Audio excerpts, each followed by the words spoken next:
बिस्मिल्लाहिर्रहमानिर्रहीम, अस्सलाम वालेकुम। आज इस टॉपिक हम देखने वाले हैं वो है हाउ थ्रेड्स वर्क। ठीक है, वर्चुअल थ्रेड्स को समझने से पहले बहुत इंपॉर्टेंट है कि आप करंटली इस चीज़ को समझें कि करंटली जो वर्चुअल थ्रेड से पहले जो आपका प्लेटफॉर्म थ्रेड या सिंपल थ्रेड है वो कैसे काम करते हैं। ठीक है, तो थ्रेड क्या है? A thread is a unit of execution within a Java program that runs independently and concurrently with other threads. तो थ्रेड आपका एक स्मॉल यूनिट ऑफ प्रोग्राम है, आप उसको अपने मेन प्रोग्राम के साथ पैरेलली बैकग्राउंड में रन कर सकते हैं। ठीक है, तो platform threads in Java are used to run task in the background. Okay, it enables multitasking, allowing multiple operations to execute in parallel within the same application। ठीक है, तो हम क्या कह रहे हैं, आप अपने पूरे के पूरे प्रोग्राम को स्मॉलर टास्क में डिवाइड कर देते हैं और उनको पैरेलली रन कर रहे हैं थ्रू थ्रेड्स, ताकि आपका कोड फास्टर रन हो और रिस्पॉन्स फास्टर आए। ओके, तो अब बेनिफिट्स ऑफ थ्रेड क्या है? Modern computers today have multiple course, यही सबसे बड़ा रीज़न है और ये भी आगे जाके हम डायग्राम में देखेंगे। आपके एक सीपीयू के अंदर मल्टीपल कोर्स है। मल्टीपल कोर आप ये समझ लें कि आपके पास 4-5 मजदूर हैं। ठीक है, तो आप अपना काम सिर्फ एक ही मजदूर को देना चाहेंगे कि आप चाहेंगे कि आपके पाँचों मजदूर जो वो काम पे लगे, यही चाहेंगे ना। तो इसी तरह आप ये समझ लो कंप्यूटर के अंदर मल्टीपल कोर्स है, एक कोर जो है वो एक मजदूर है, एक वर्कर है। ठीक है, तो हम ये चाहते हैं कि हम अपने कोड को इस तरह डिवाइड कर दें कि उसको टास्क में डिवाइड कर दे और तमाम टास्क को एक एक कोर को प्रोवाइड कर दे, ताकि सारे के सारे कोर जो है वो हमारे कोड को एग्जीक्यूट करे और हमारा रिस्पॉन्स जो है फास्टर है। ठीक है, so modern computer today have multiple cores, even cell phones have multiple cores. Okay, threads basically help us to spin multiple task in background. ठीक है, which can access all these cores and eventually run the code faster. ठीक है, अब समझते हम क्या है, आगे जाते हैं। ये देखो, ठीक है, होता क्या है, हमारा जो सीपीयू है ना, इसके अंदर मल्टीपल कोर्स है। मल्टीपल कोर्स के मतलब हमारा जो कोड एग्जीक्यूट होता है ना, जो हमारे कोड की एग्जीक्यूशन होती है वो इन कोर्स के अंदर होती है। ये कोर हमारे कोड को एग्जीक्यूट करते हैं। ठीक है, कोड को ये अब हमारे पास चार सीपीयू कोर्स है ना। इस वाले एग्जांपल के अंदर अगर मेरे पास 6 टास्क आ गए, ठीक है, तो क्या मैं सारे 6 तो सारे नहीं कर सकते ना, तो 2 कहाँ जाएंगे? स्केड्यूल।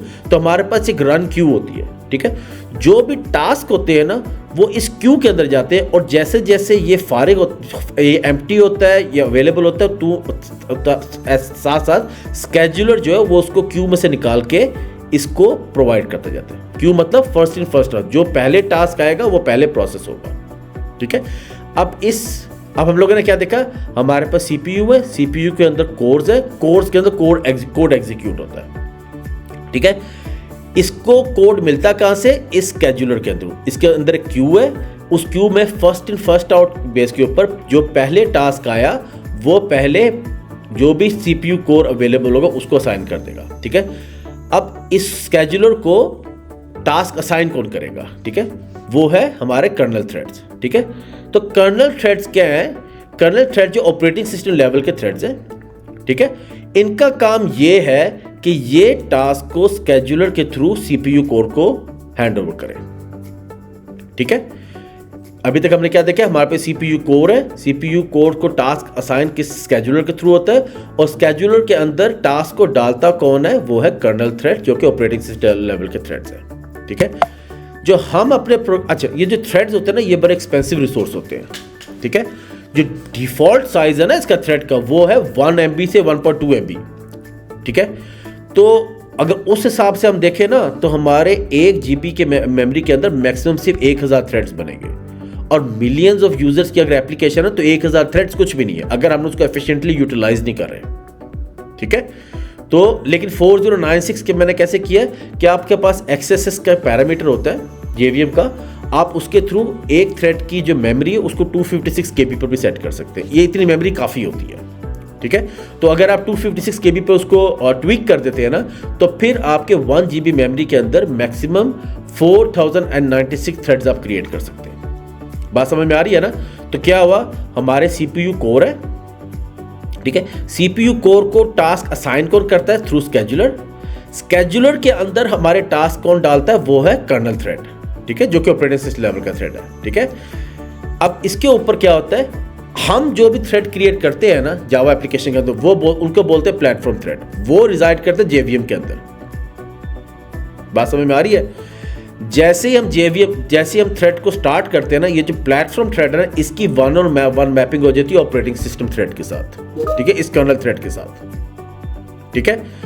तो क्या हो, ये आप ये समझो ना, तो ये प्लेटफॉर्म थ्रेड जो है, ये कुछ भी नहीं, ये सिर्फ ऑपरेटिंग सिस्टम का ये कर्नल थ्रेड जो है ना, ये इसके अराउंड एक रैपर है, ठीक है। प्लेटफॉर्म थ्रेड इसके अराउंड एक रैपर है, ठीक है, और वहीं से ये सारा काम स्टार्ट हो जाता है।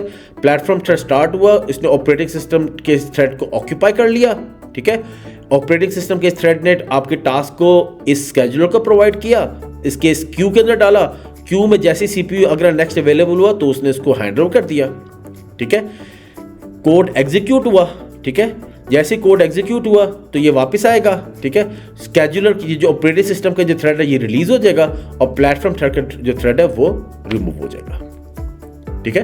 तो इसका मतलब है प्लेटफॉर्म थ्रेड और ऑपरेटिंग सिस्टम का जो थ्रेड है इसकी 1-on-1 मैपिंग है। इसका मतलब है अगर हमारे पास 8 टास्क साइमल्टेनियसली आ गए ना, ठीक है, तो 8 के 8 जो टास्क है ना प्लेटफॉर्म थ्रेड, वो 8 के 8 कर्नल थ्रेड को ऑक्यूपाई कर लेंगे। ये सारे के सारे थ्रेड इस क्यू के अंदर इस टास्क को डाल देंगे।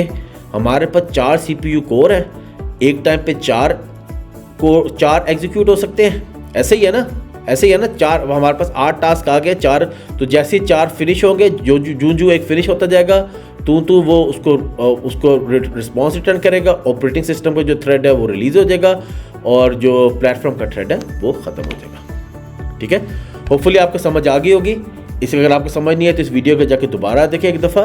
तो हमारे पास, मैं दोबारा से रिवाइज करता हूँ, CPU को जो कोड्स है, यहाँ पे हमारा कोड एग्जीक्यूट होता है, स्केड्यूलर के थ्रू, एक रन क्यू के थ्रू टास्क इस CPU कोड्स को असाइन होते हैं। इस स्केड्यूलर के अंदर टास्क को डालता कौन है, वो है ऑपरेटिंग सिस्टम थ्रेड। हम लोग जितने थ्रेड एग्जीक्यूट करते हैं वो उनको कहते हैं प्लेटफॉर्म थ्रेड, वो JVM के अंदर क्रिएट होते हैं।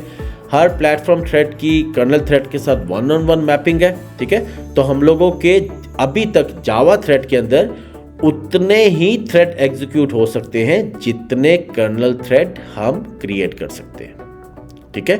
जितने कर्नल थ्रेड हमारे ऑपरेटिंग सिस्टम सपोर्ट करता है ना, उतने ही हम प्लेटफॉर्म थ्रेड क्रिएट कर सकते हैं, ठीक है।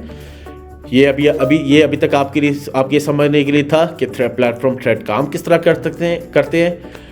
इससे अगली वीडियो के अंदर इंशाल्लाह हम देखेंगे कि वर्चुअल थ्रेड ने इस सारी के सारी मैपिंग्स की जो 1-on-1 मैपिंग है उसकी गेम को कैसे चेंज कर दिया है और किस तरह अब हम ऑपरेटिंग सिस्टम के थ्रेड्स को मोर एफिशिएंटली यूटिलाइज कर सकते हैं, ठीक है।